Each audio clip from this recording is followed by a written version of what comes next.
Hello students, welcome to Distinction Learning Platform, and on this platform you find exposition to difficult topics, you find revisions, examination preparation, you find a lot of stuff. So before we begin our lessons, make sure that you subscribe so that you can get updated with all upcoming videos. To make the story short, let us begin.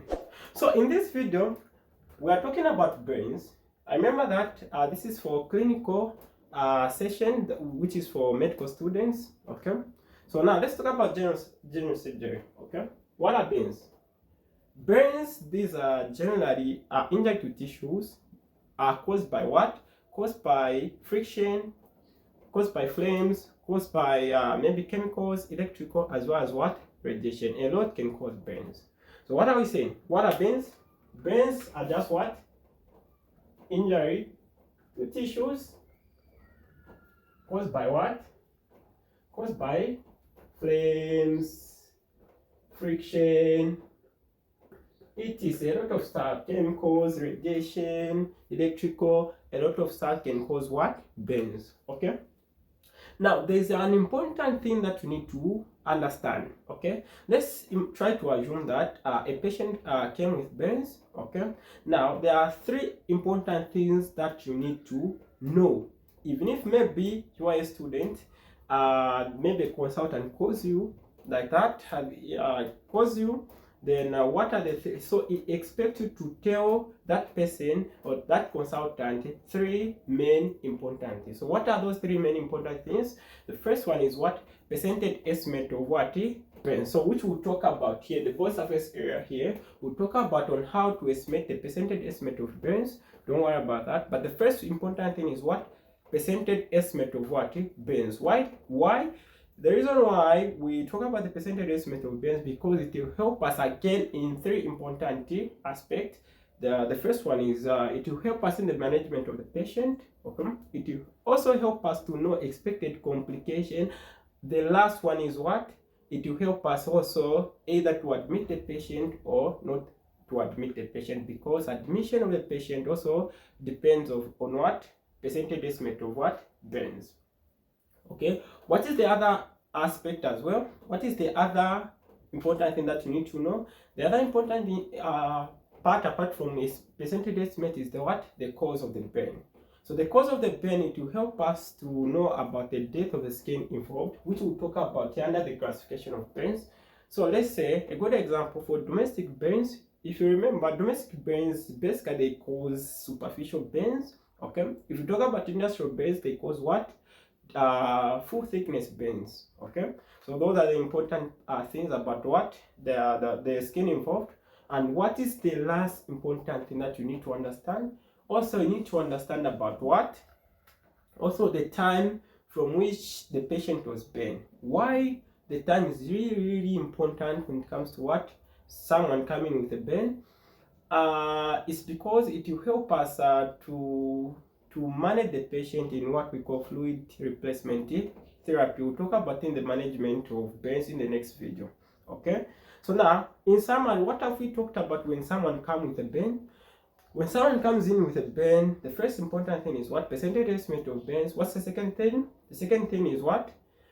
We talk about the cause of the burn. The last one is the time from which the patient was what? Burned. Okay, very important. Now let's go into details. Let's talk about how do we classify burns, because it's very important to know the classification of what? Burns.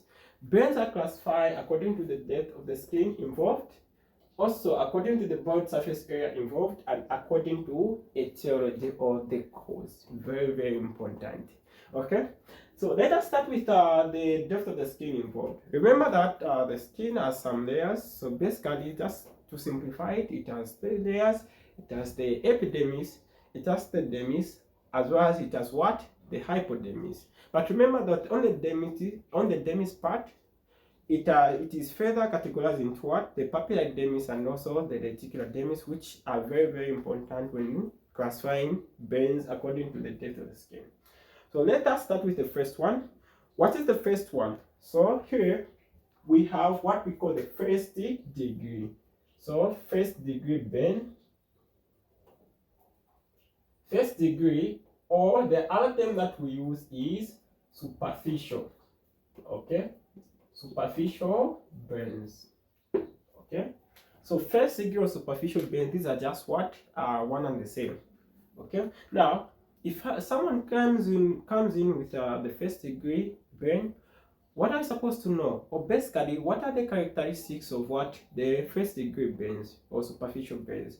So the first one, what you need to understand is that they only involve the what? Epidermis. The first degrees only involve the what? Epidermis. Very, very important.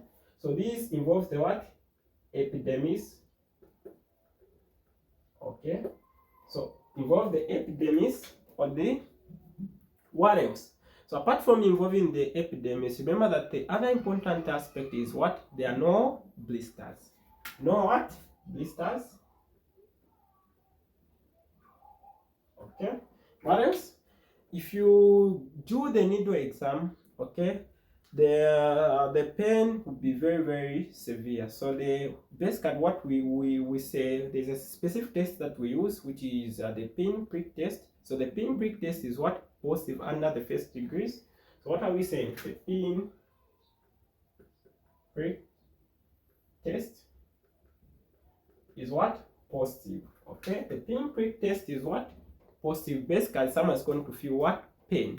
Very, very, very important. And how does someone with the first degree burns looks like on the burn surface area? There is what we call erythema, mean that there is reddish. You are able to see reddish discoloration there. Okay, so what can you see? So there is erythema there as well. So there is erythema. Okay, so now what is the other important thing that you need to understand about the first degree burn? The other important thing is how do they heal? So they heal by a process called re-epithelialization. Okay, very, very important. In about what? 14 days, in about 2 weeks. Okay, so heals by what? Heals by re-epithelialization in what? 2 weeks. 2 weeks time. Okay, so that is all about the first degree burn. Very, very important and very, very simple to remember. So let's go to the second what? Degrees. Second degree burns. Okay, let's go to second degree burns.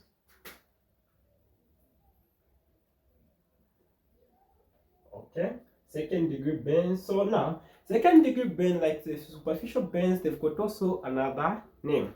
So what are the second degree burns called? They are called partial thickness burns. Very, very important. And that's a nice name. What is that? Partial thickness burns. Partial thickness burns. So now under the second degree, there are what? Two types of what? Partial thickness burns. We'll start with the first one and end with the second one. So what's the first one under the partial thickness burns? There is what? Superficial partial thickness. Superficial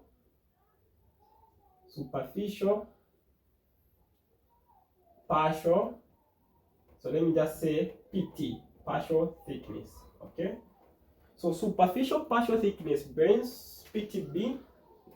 Superficial partial thickness burns. Okay, what are these now? So now like we talked about here, so if you talk about the first degree, make sure that you know the characteristics of first degree burns. Why? Because it will help you to differentiate from other degrees of what? Burns. Very, very important. So let's do the same thing for superficial partial thickness burns as well. So the first one that we talked about is the layer that is going to be involved. Remember that under the second degree, they're going to involve the epidermis and also part of the dermis. Remember, under the dermis, we further categorize the dermis into what? Two parts.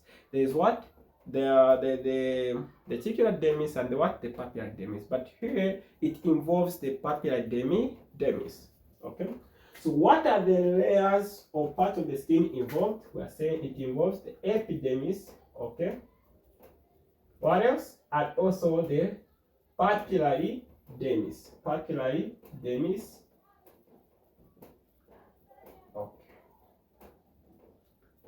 Papillary dermis. Okay, the epidermis and the papillary dermis are going to be burned under the second degree burns, which is the superficial partial thickness burns. Very, very important. What else?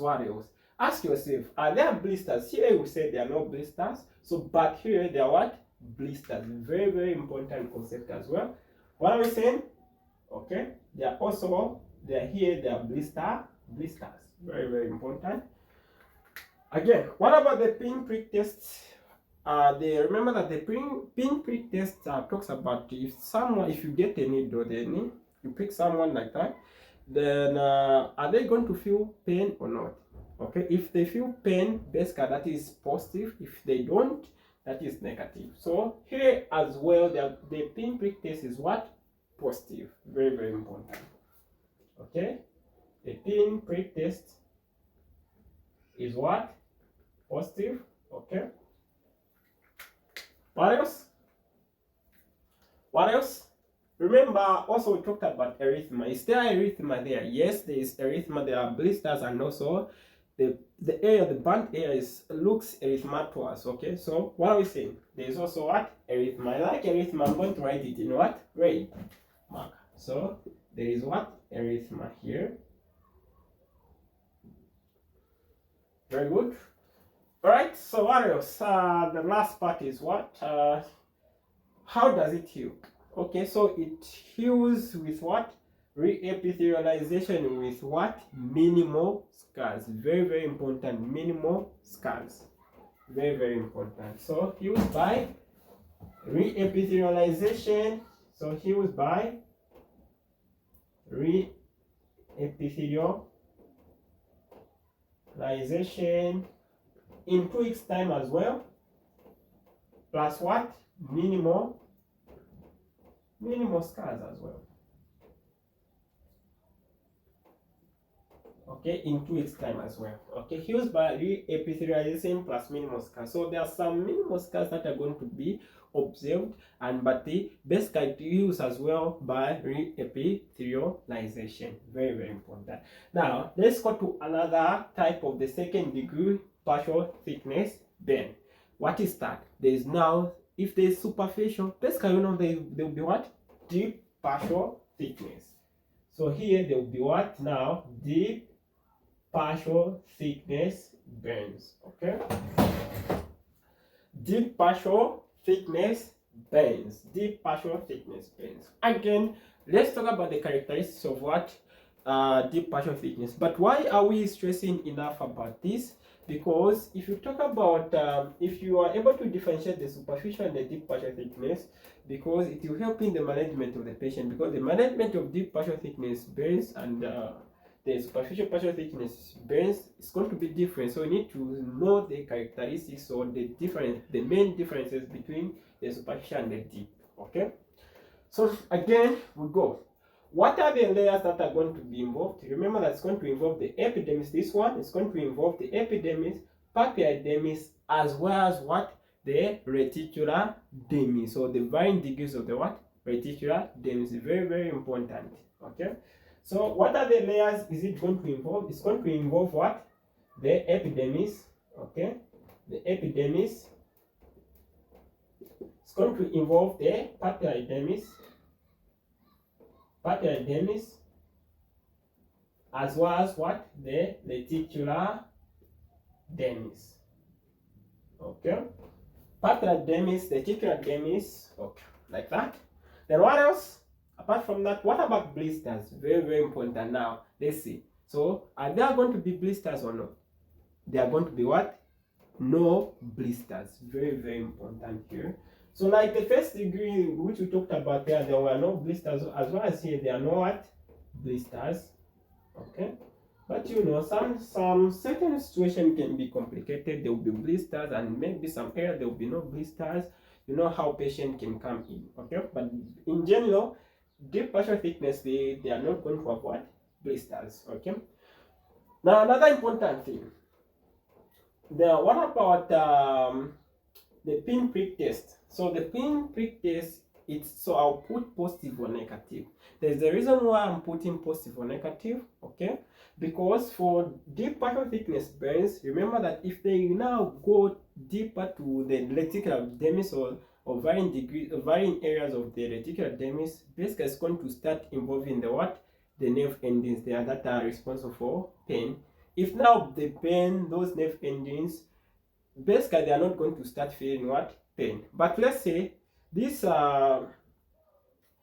patient again, let's say they are burnt like that. Now they don't involve much of the reticular dermis like that, but okay, at least it's reaching the reticular dermis, but it's not involving the nerve ending there. From there, basically someone is going to feel what? Pain. So here, if you talk about the pinprick test, it's either positive or negative. Okay, very, very important there.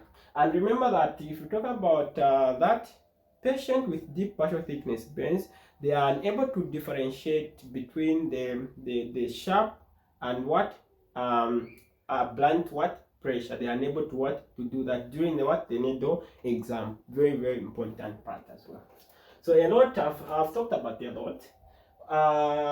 Apart from that, apart from the pinprick test, I'm not going to write that. So let's talk about the erythema. Is there erythema there? So there is another way in which a patient can look like when they are having what? The deep partial thickness. So they look pale. So how do they look like? So they are pale, they look pale, and what? Mottled in appearance. So pale, mottled in what? Appearance. Okay. Okay. So what else? Apart from that, what about healing? Healing as well is okay. It's now here the combination of two important what aspects. Okay. The first one is what we know. Basically, we know that is what re-epithelialization, and what is the last one? Wound contracture. Why? Because this is the deep partial thickness burn goes deeper to the what? The titular dermis. So what is the combination of healing process? There will be what? Heals by what? Re-epithelialization and what? Wound contracture. So there will be contracture formation there. Very, very important part. Okay. So that is the second degree. As you can see, there are a lot to know about. Okay. Now let's go to the third degree burns. So let's go to the third degree burns. So the third degree burns are right here. The third degree burns are right here.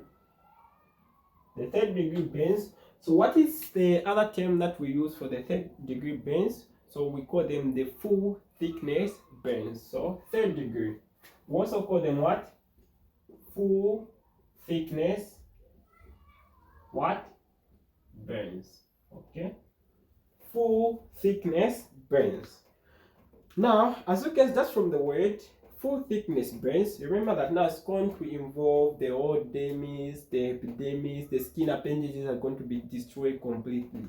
Okay, so this one is a very severe type of the burn. Okay, and it can kill a patient. So what is a full thickness burns? A full thickness burn is going to involve all the layers of the skin, including the skin appendages, including the epidermis, the dermis, the hypodermis, going to what? Burn all those things. Okay, so that's according to the what? To the layer that's going to be involved. Now, is there, if you talk about the pinprick test as well, the pinprick test is going to be what? Negative, because all the nerve endings that are responsible for what? Pain modulation, pain mechanism, they're going to be burned completely. So there will be what? Negative pinprick test, which is very, very simple. Okay, and there's also another thing that's going to be what? To be formed. Sometimes they are going to have what we call iska. Okay, or sometimes the others they pronounce iska. So me, I like calling it iska. Okay, so there will be an iska there. Okay, an iska is an area of what? Denatured tissues, okay, that have undergone already, we know, coagulative necrosis or necrosis because of what? The heat that was there. So what is an iska? An iska? An iska is an area of what? Severe necrotic what? Tissue. Very, very important. Due to what? Burn. Okay.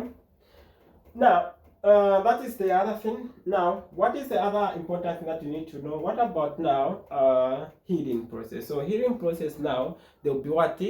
Permanent scar formation. It's going to heal by what? Scarring.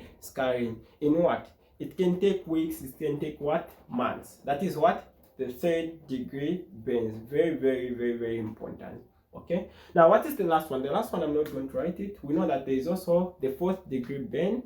And the 4th degree burn is basically going to now start involving the surrounding tissues, like the bones, like the fat tissues there, anything that's going to surround there, which is the muscles as well. So if we start involving that now, that is what? The 4th degree patient. And the patient can't what? Can't survive the 4th degree burn. Okay. So that's about the depth of the skin involved classification of burns. Okay. So now let's go to another one. Okay, so let's go to this also important part, which is the bone surface area involved. Very, very important as well. So what is the bone surface area? So sometimes it is abbreviated as what? BSA, like that. Bone surface area involved. So if you hear the word bone surface area, basically that just talking about the percentage estimation of what? Burns. Very, very important. Okay. Now, this BSA, or this bone surface area involved, now, it's going to have some certain part that we need to understand. There are 3 important things that we need to assess or to follow so that we know the percentage estimate of what burns. I remember that just previously I talked about why is it important to assess the percentage estimate of burns, because it's important in what? Management of patient, admission of patient, okay, as well as the expected complication. We talked about that. Okay, so now there are some rules that you need to follow. So they are what we call, there is Wallace rule. Okay, there is what we call, for you to estimate the percentage of burn surface area, you are going to use what we call Wallace rule. This is the first one, Wallace rule. Very, very important. Okay, so Wallace rule in it's further categorized into 2. There is Wallace rule in adults and there is Wallace rule in what? Children.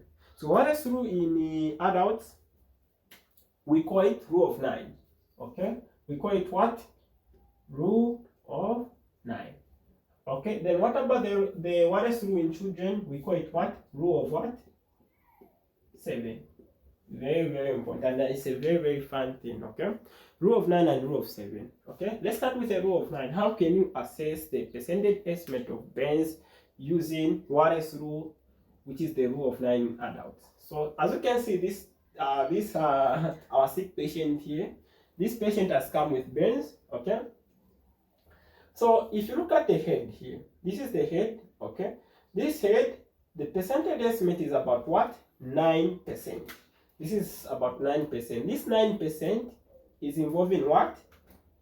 The front part of the head and also the back part of the head. Okay, but if you just want to use if the patient has only burnt the front surface of the face, basically the percentage estimate of that will be what? 4.5. Okay, so here this 9 basically will be what? In front 4.5 and from behind it will be what? 4.5, because 4.5 plus 4.5 it will be 9. Okay, this is this one. Then if you look at the trunk again, this is 36.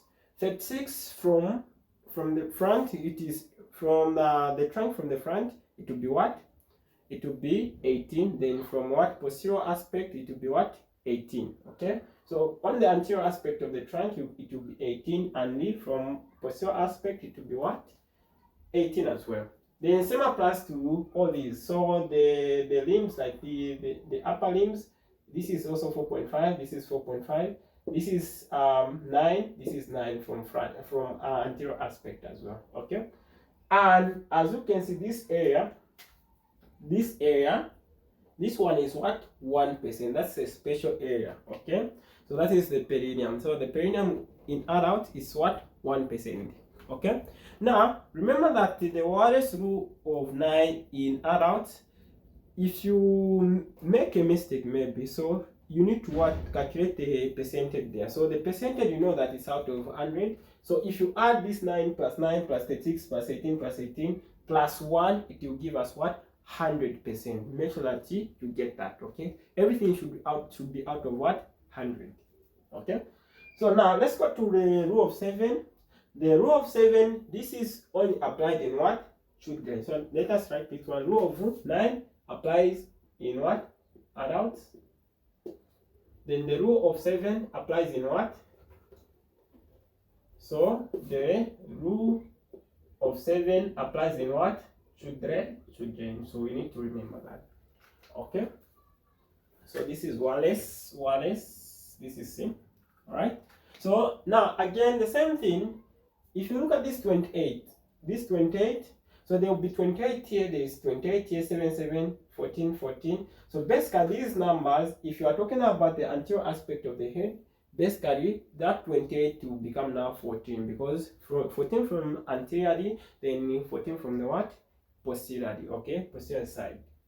Okay, same applies here. If you are talking about the hand, then this is divided by 2, which is half of 7 and also half of 7 there. Same applies to everything there. So now here the perineum is different. So if you look at the perineum here is 1% and the perineum here is what? 2%. Very, very important, because if you add everything here, it will give you 98. 98 plus 2, it will give you what? 100. But here it was given what? 99 plus that, come on, it will give us what? 100%. So that is the Wallace rule. Okay, very, very important to assess. So basically it's the one that they use. Now there are some limitation to this to this rule. Okay, that's why it is also important to know what another type of way in which we can estimate percentage of what brains apart. The other one that we need to talk about is loud broader chart. Loud broader chart is a very, very important a way or method in which you can assess what the percentage estimate of what brains. And basically this chart is more what accurate compared to what the Wallace rule. This one, if you want to be like specific to the percentage of brains, not the estimation, but to be specific to be accurate when you are assessing the percentage estimate of brains, make sure that you use the loud broader chart. Basically for Wallace rule is we use it for quick assessment of what brains. Okay, so what are we saying? And under the loud broader chart, this one is what? This one is used for what? Accurate measure of percentage brain total brain surface area, BSA. Okay, this was all. If you want to be accurate using to accurately estimate the percentage brain surface area, we are going to use what loud broader chart. And there is a chart to talk about all the body parts area that are going to be involved, the head, the neck, everything. So there is a chart that I'm going to put on the screen, okay, so that you can see as well. So that's about the loud broader chart. What else? There's also another way, another method that we use to estimate the percentage body surface area. Okay, what is that? The rule of palms. So the rule of palms, you are going to be asked during your OSCE examination. Maybe you're given a patient, then they ask you to say estimate the percentage brain surface area using the rules of palms. Okay, and what we need to know is the rule of palms. Basically, is the palm of the patient and also including the fingers, and should be exactly or estimated to what 1% of the total body surface area. Very, very important. So the rule of palms, you need to what is equal to what 1% of what the total body surface area involved. Now, how do you do it? So you get a clean piece of paper, okay?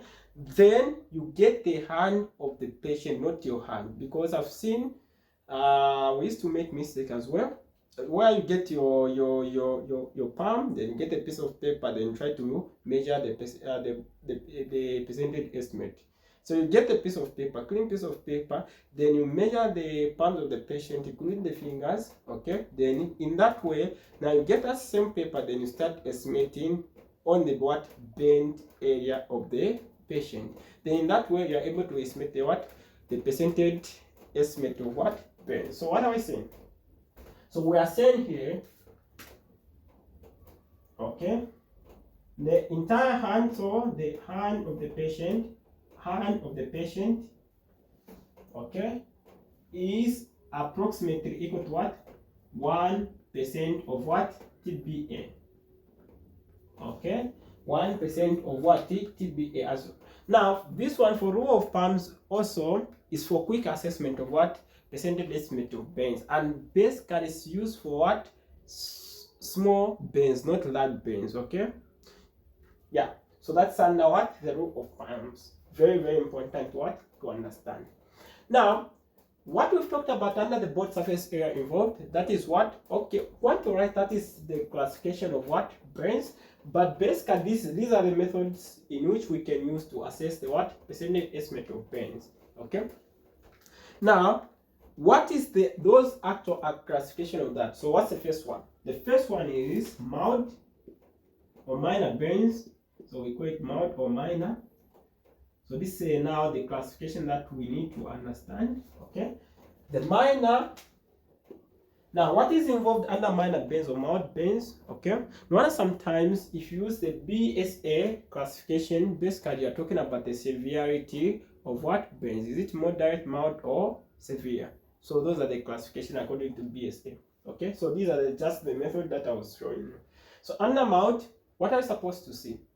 So now in adults, what is the percentage estimate? So for you to say that this is mild bend or this is a minor bend, we say in adults, the bend, now we use, you remember that according to the depth of the skin involved, we start from the first, second, third, and fourth degrees.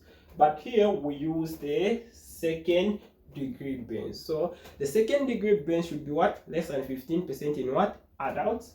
So the second degree bends should be what? Less than what? 15% in what? Adults. What about in children? Should be less than what? 10%. So in children, less than what? 10% bend surface area. Then you are going to say what? That is mild or minor. And if you look at that, then what else are you supposed to say? So under that, under minor or minor or mild, these patients, they are basically going to be treated as what? Outpatient. So treatment part. So these are going to be treated there as what? Outpatient. Okay. We are not going to admit these patients. We are going to be treating them under as outpatient patient. Okay. Then what else? What else are we supposed to know here? So apart from the mild, what else? There is also what we call moderate. Okay, we know that is moderate. Moderate. So what are you supposed to know? So remember that here for adult is 15. Now here it will be 15 to what? 15 to 20. Others they say 20. Others they say 25%. It's fine. Then in so this is in adults. Okay, I'll just say adults. Then in children. In children should be what? 10 to what? 20%. Okay, this is in children. Children. Okay, this is the first one. So this is in children. What else? So these people basically we are going to treat them as what? Inpatient. If we see severe complications, so they're going to be treated as in what? Inpatient. Then what else? Also here for moderate, basically if you talk about the third degree bends, okay? For the third degree bends, the third degree bend should be between what? 2 to 10% as well. The third degree bend. So this is the second degree bends, and the third degrees here should be what? 2 to 10% in adults. Okay. In adults as well as in what? Children. What else? But here we said for minor, for mild, we didn't put the third degree. So for the third degree in minor should be less than what? 2%. Okay. Make sure that you take note of that. Okay. Then what else? Also, for moderate burns as long as it's not involving the special areas like the face, perineum, hands, feet, basically they're not going to be categorized under what? Moderate. For severe now, for severe or major, so sometimes they use major, okay? For severe burns,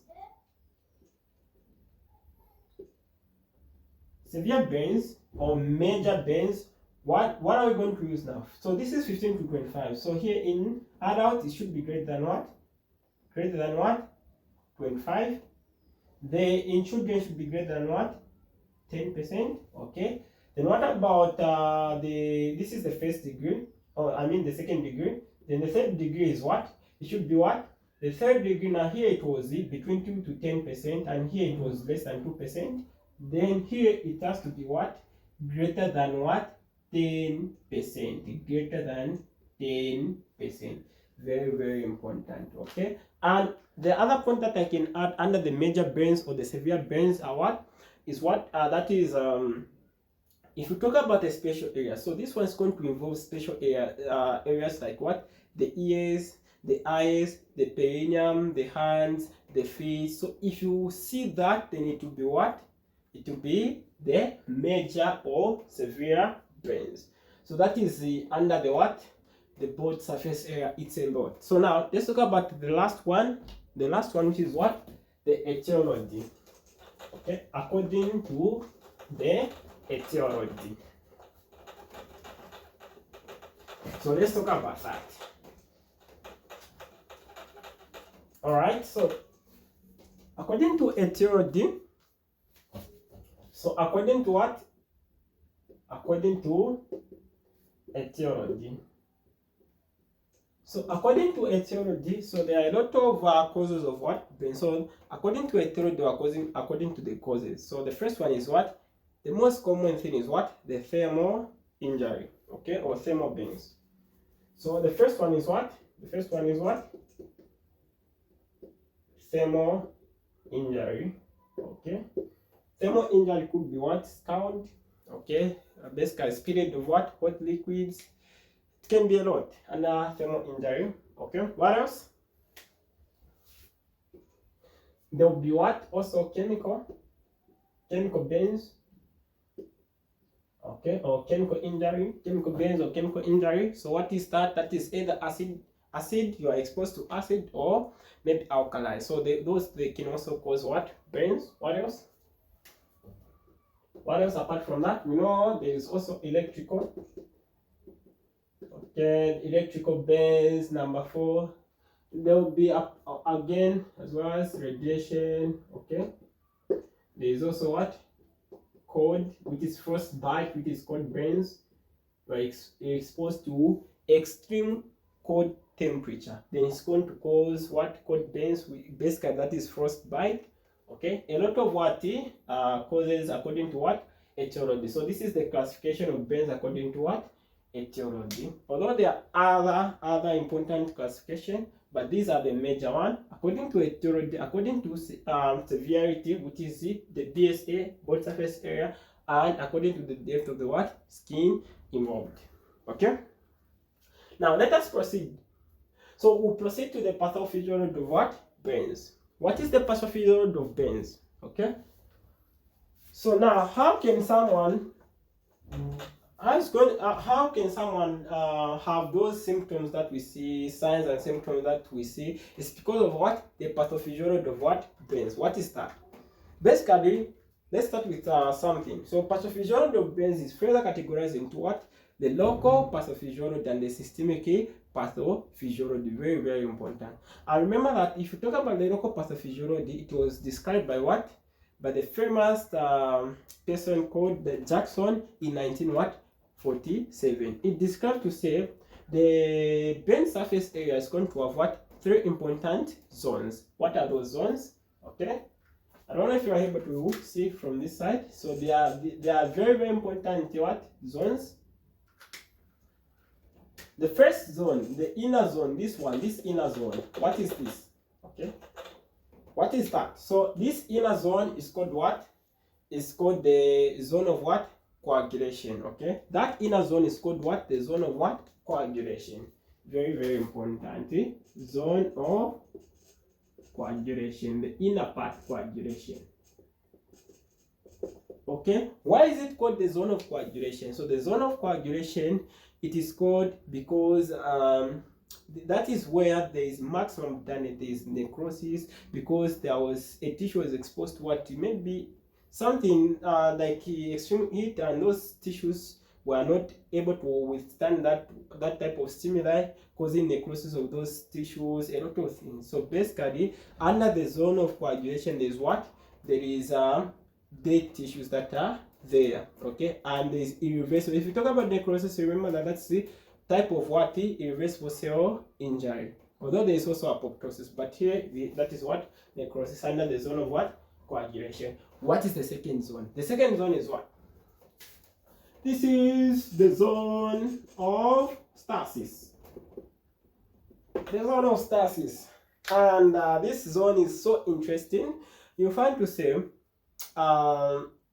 if doctors are trying to treat or manage a patient, they mostly focus to make sure that there is a good perfusion on the zone of what? Zone of stasis, because this zone of stasis is able to transit from what? From this zone up to what? To the zone of coagulation, because zone of stasis is the one that surrounds the zone of what? Coagulation. So the main resuscitation, the main goal of resuscitation is to make sure that it increase the perfusion to the zone of what? Stasis. Because if you increase the zone of stasis, you are preventing it from converting it into what? The zone of coagulation. Coagulation, very, very important.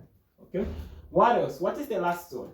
The last zone is this one, which is the outermost zone, which we call the zone of what? Hyperemia. You're so clever. Okay, zone of what? Hyperemia. Hyperemia. The zone of hyperemia, that's where you're going to find maximum tissue perfusion. The cells, and they are in their normal state. They are able to do the normal activities. Okay. Now, also the zone of hyperemia can be converted into the zone of stasis, and the zone of stasis can be converted into what? Can be converted into the zone of coagulation. What can cause the zone of hyperemia? Why it has maximum perfusion? Like what the cell is just doing fine. What can cause that? So the first and important cause of that is what? Shock. Basically, shock. You are not having adequate tissue perfusion. If you are not having adequate tissue perfusion to this zone, basically it can convert itself to what is zone of stasis and the zone of finally to zone of coagulation. Okay. What else? Apart from the shock, basically the first and important thing is what? Sepsemia or sepsis. Sepsis can now predispose the zone of hyperemia to be converted finally to an irreversible type of cell death, which is what? The zone of what? Coagulation, which is undergoing necrosis. Okay, so that's about the Jackson theory that was proposed in 1947. Okay, now let's try to imagine something here. Okay, so under the local now, we have this cell and we have this blood vessel. Okay, so this blood vessel now, we are trying to imagine to say, okay, those causes that we talked about, the thermal injury, the chemicals, electrical radiation code, they come here, okay, and do something to this cell. So remember that if this cell membrane is going to be disrupted, basically necrosis is going to happen. Remember, if necrosis is going to happen, there are some substances that are going to come out of the cell that are not supposed to be in the extracellular space. Okay. Now, those substances, they come out like here. They come here. What so those substances like enzymes, a lot of those substances, okay, that's supposed to be inside the cell. If they go outside there, what are they going to do? Remember that surrounding this cell, there are what we call white blood cells or leukocytes. There are white blood cells that are surrounding there. Then what's going to happen? Those white blood cells, they'll start producing what? Cytokines. They'll start producing peptides. They'll start producing a lot of what? Things. So what are we saying? So we are saying from outside here, there are some white blood cells that will start what? Recognizing this what? Contents that are coming out from the what? From the cell. Okay? If they recognize that, they start producing what we call cytokines, a lot of cytokines that we know. But the famous one we know that is interleukin 1, it will produce interleukin 6, TNF, which is tumor necrosis factor alpha. So these cytokines, what do? They'll go to what? Blood vessels. If they go to the blood vessels, what do? They'll start increasing the capillary permeability. Okay. So what do if they go to this blood vessel? They'll be increasing capillary permeability. They'll be increasing capillary permeability. Basically, this blood vessel, it has what? Fluid inside here. So it has fluid here. This fluid will start what? Leaking into this extracellular space, leading to fluid and electrolyte imbalance. Basically, we are talking about edema. Okay, it will lead to what we call edema. Very, very important. Okay, so what else? So apart from here, apart from this content coming out from the cell, also this same blood vessel can be what?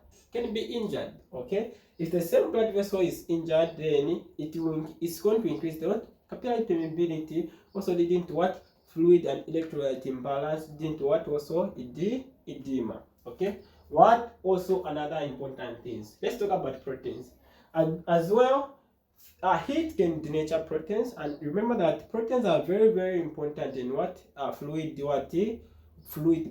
balance. Basically, albumin. Albumin is a very, very important protein, but let's say albumin is what? Denatured, it will stop performing its function. Basically, that hydrostatic pressure and ogontic pressure is going to be what? Disturbed, also leading to the what? The same thing, which is the edema. Very, very important.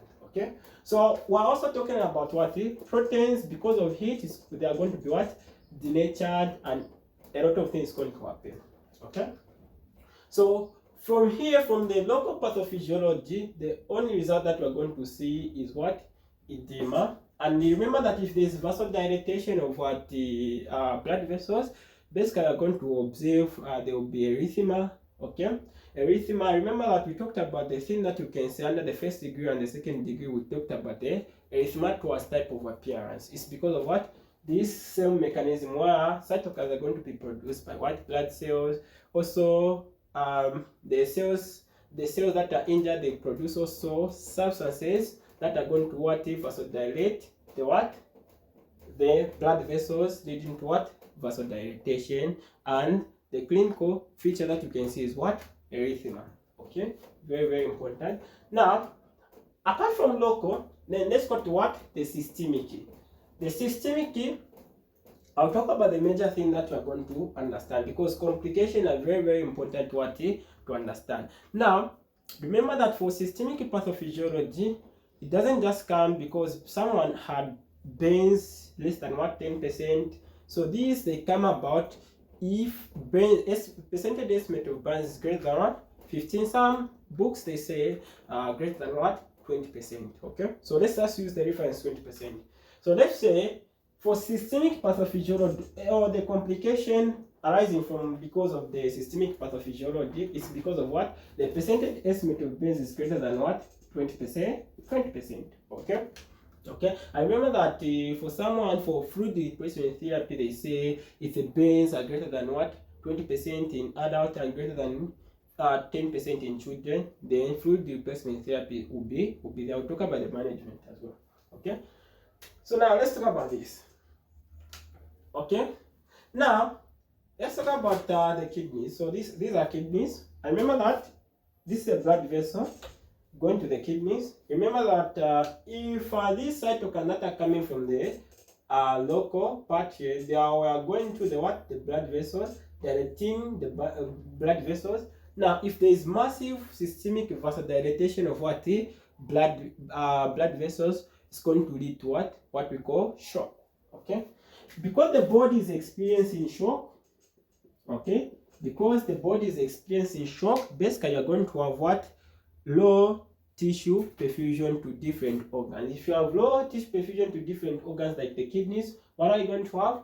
You're going to have what we call AKI, which is acute kidney injury. Sometimes it can lead to chronic kidney injury. But basically, let's just say AKI, which is acute kidney injury. So what are you going to have here? You're going to have AKI, okay? Acute kidney injury. And basically, if there is AKI, you know, there will be a lot of things that you are going to observe. You are going to start observing what? Edema. There will be edema because also the kidneys play an important role in what? In fluid regulation as well. Okay. Let's go to the lungs as well. The lungs as well. The respiratory tract. Okay. The respiratory tract. So if the respiratory tract, basically there is no tissue perfusion to the respiration or respiratory tract, then what's going to happen? Those vasculature from the capillaries or from the respiratory tract, they're going to have some certain conditions, like they are going to start experiencing what we call ARDS. So if there's no tissue perfusion there will be ARDS, okay, acute respiratory distress syndrome. One of the things that you're going to observe, and you are going to be observing a lot of things, difficulty in breathing, using accessory muscles when breathing, a lot of stuff, okay. So you're going to see ARDS now. So under respiratory tract. So now let's talk about something as well. So there are some things, some mechanism that's going to be observed. Let's say someone is exposed to what? Inhalational injury, like dry, hot air. Okay? Dry, hot air. If someone is exposed to that, so that dry, hot air is not going to involve the lower respiratory tract. Why? Because the supraglottic region there, that supraglottic air is going to start absorbing what? That dry, hot air, leading to what? Supraglottic edema. But basically that supraglottic edema, that enlargement of that supraglottic area then is going to start what? Obstructing the lower part of the respiratory tract, okay? So basically what I'm saying is, the dry hot air doesn't reach the what? Doesn't affect the lower part of the what? Lower part of the respiratory tract. Basically lower than the what? The larynx. Okay. Now what about if someone is exposed just to now the liquid? Okay, then the hot liquid now, the hot liquid goes to the respiratory tract. Now that hot liquid is able to go down to the what? To the lung parenchyma and causing what? Pneumonia. Okay. And also if you look at the minute hot particles, they are also able to diffuse directly into the lower respiratory tract and causing what? Chemical pneumonitis. Okay, it can cause a lot of things. So basically we're saying it's a lot here. So we can have a lot of things. We can have under here, we can have pneumonia. Okay, we can have pneumonia. Okay, we can have supraglottic edema, a lot of complications that can arise because of low perfusion to the lungs, as well as maybe if in the type of etiology, it was what? Inhalational injury. So there you can add number 6 here. You can add number 6, also inhalational. Okay, very, very important. Okay, then you go to another one. What if there is low tissue perfusion to the heart? Basically it can cause now the cardiac failure, it can cause heart failure, it can cause a lot of stuff. So basically let's just say there will be what? Heart failure. Okay, HF. There will be heart failure. There will be like ischemic attacks to the heart. Okay, there will be a lot of what? A lot of stuff that's going to be happening to the heart. Okay. In the next video, we'll talk about what? We'll talk about the management of burns. We'll talk about the admission criteria for burns. A lot of stuff.